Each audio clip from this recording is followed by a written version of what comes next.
Kia ora team, welcome back. Xena the Warrior Princess is doing a spring clean of a wardrobe. From set costumes to red carpet gowns, Lucy Lawless is auctioning off all kinds of weird and wonderful garments, and she's doing it all for charity. Welcome to the show, Lucy.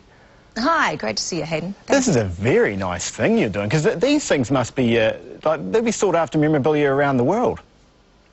Well, I'd like to think that they'd be of some value. You know, they're not doing any good sitting in my closet, and now I've absolutely cleaned out the Starship. And there's a lot of other New Zealanders who are jumping on board, some celebrities and regular New Zealanders too, who want to help Starship by cleaning out their wardrobes. So it's cool stuff. I don't know if you've got a monitor up there. I think you have. Let's have a quick look at what you're giving away, well, auctioning off at the moment. There's... Yep. Boy, there's some pretty exotic pieces there, Lucy. Did these get much of an airing? They don't get out very much. Sometimes I wear some of the costumes for like Christmas parties or something. But in addition, it's not just clothes. You can buy some designer things, or there's a night at a penthouse suite and gold tickets to the soccer. Next week, I think that closes in a couple of days. There's all sorts of cool stuff, surfboards, things that have been signed by Pamela Anderson. Good things. So you've got to go to trademe.co.nz/starship. I love Stacey Daniels, who's a regular on our show, her husband Scott Morrison. Stacey is giving away her husband's ex-girlfriend's drawers that have somehow managed to stay in the marital home. Oh my goodness. No such thing in my house, I got to tell you. Those knickers were out the door, out the door. Hey, we had a quick look on just in the air break at Trade Me. They're running from Hang on a second. Who's his girlfriend? Who's his ex-girlfriend? Well, exactly. Stacey's on next like week. Celebrity knickers? I don't know. I might be able to rustle up some of those for charity. I can't believe what do you reckon? Stacey's allowed them in the house for so long, the set of drawers. Yeah. What's up with her? A very tolerant wife. Maybe they're drawers. Maybe they're like, you know, a set of drawers. Oh, yeah, that's what Oh, sorry, I meant drawers, as in the things you push out, a chest of drawers. Not small. I was going for the knickers. I'm like, that's just insane. Oh, get your mind out of the gutter. Of course I meant drawers. Sorry, I'm just old-fashioned, you see. Crikey. Oh, classic. What do you think they're worth? Her drawers? I don't know. If it's Your just drawers. a bit of furniture, then I'd... Your drawers.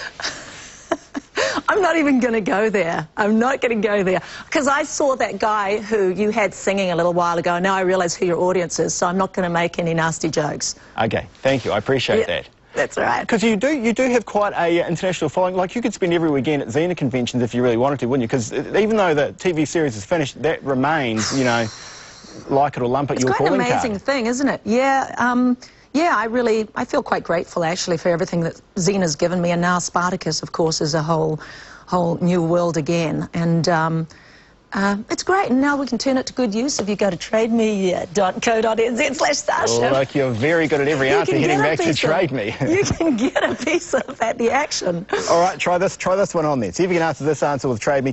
Is it possible to live in New Zealand and maintain a presence in Hollywood? Evidently. They'll tell you, you know, when you go and live in Hollywood, all your agents say, if you leave town, nobody will think about you and it won't work for you so hard. And in a way, that's true. But there is a whole wonderful world outside of Los Angeles that it's a bit of a trap, you know. You get over there and you think you cannot exist outside of it, and it's just a fallacy. So I'm very happy to have a bit of both. Kids don't mind it back here? Oh my God, my kids are so happy. So happy. They've really decompressed and fitting into the New Zealand scene. They've got loads of friends. It's a very, very nice place to be a kid still. I want to ask you about that, because you're a working mum like a lot of our viewers. Yeah. Do you have a nanny, or how do you kind of balance both? With difficulty, and I've got to tell you, there were a lot of years there where I didn't work so much because my children were so young, and I was living in the States and whatnot. So, and if I did get a job, I would take the kids with me. So we lived in a lot of countries. They've had a really interesting life, but it's time for them to set their roots deeper in this really lovely little community in Auckland, and I think they'll look back and think that this is their entire childhood, because it's so rich here. It's so rich in terms of your freedom of movement and the things you're allowed to do. You can go to the beach. Loads of kids in the States have never been to the beach, you know. I think despite what the news tells us about how bad society is, you can still run bare feet down to the beach, can't you? I think we're going to be okay. Yeah, don't eat the slugs. If you're tempted, don't eat the slugs on the beach. Yeah. Hey, I want to ask you about, from one subject to another, about the protest, because I saw you, fronting down Main Street with Robin and Malcolm about stopping mining in New Zealand. Congratulations on that, by the way. That was a good effort. Well, yeah, I feel like the people spoke, and I'm glad they did. Something's got to be sacred, something's got to be sacred. And we should not have to protect our national icon from our own government. Those are significant Kiwi populations, habitats, lots of species which exist nowhere else. There is no reason to dig up high-grade forests for low-grade coal, and I'm really, really pleased, especially with climate change coming. We've got to look after these jewels that we have. I want to ask you, do you ring Greenpeace and say, look, I'm really unhappy about what's going on, can I help out? Or do they ring you and say, we need a celebrity to front our protest? How does it work? How does it work? Well, I actually met the people who run Greenpeace New Zealand many years ago when I played one of them in a TV show about the bombing of the Rainbow Warrior.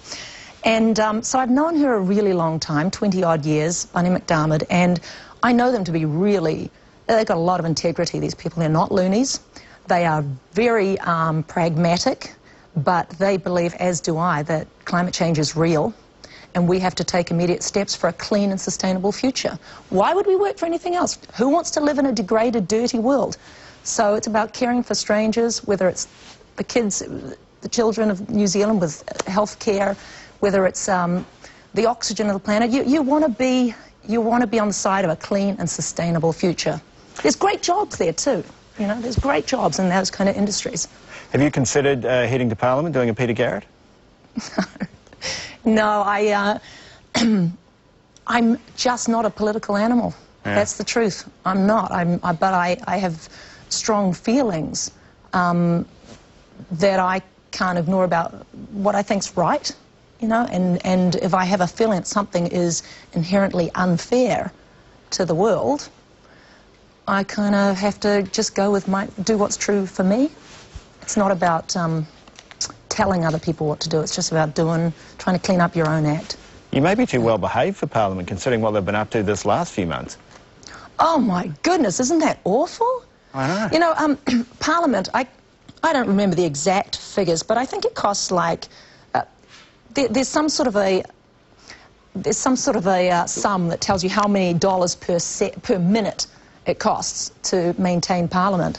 And I don't want to say what that figure is. I have to ask somebody like Sean Plunkett. But if you behaved on a film set the way people waste time sometimes in Parliament, you see them on TV goofing off,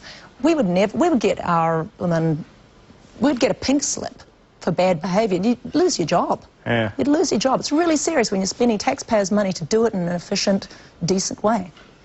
I know they take it seriously, but sometimes you get a bit jolly on it, and I don't think you can do that when you're spending taxpayers' dollars. So it's Shane Jones video nights that are clocking up on the taxpayer. That's where the problem is. Hey, before we go, let's just have one last look at what you're giving away on Trade Me, all for charity for Starship, of course, the Children's Hospital in Auckland. And there's quite a collection there. They're around $500 to $1,000. Yeah, good for all sorts of activities, Lucy. They're so versatile, these outfits, Hayden, let me tell you. They'll go from morning to evening. Sportswear, you can have a stunt fight in it, you can do anything. Hey, thank you so much for joining us this morning. My pleasure. Thank you for having me. Appreciate it. Check out the Starship Spring Clean campaign. All the details are on our website, tvnz.co.nz/goodmorning. And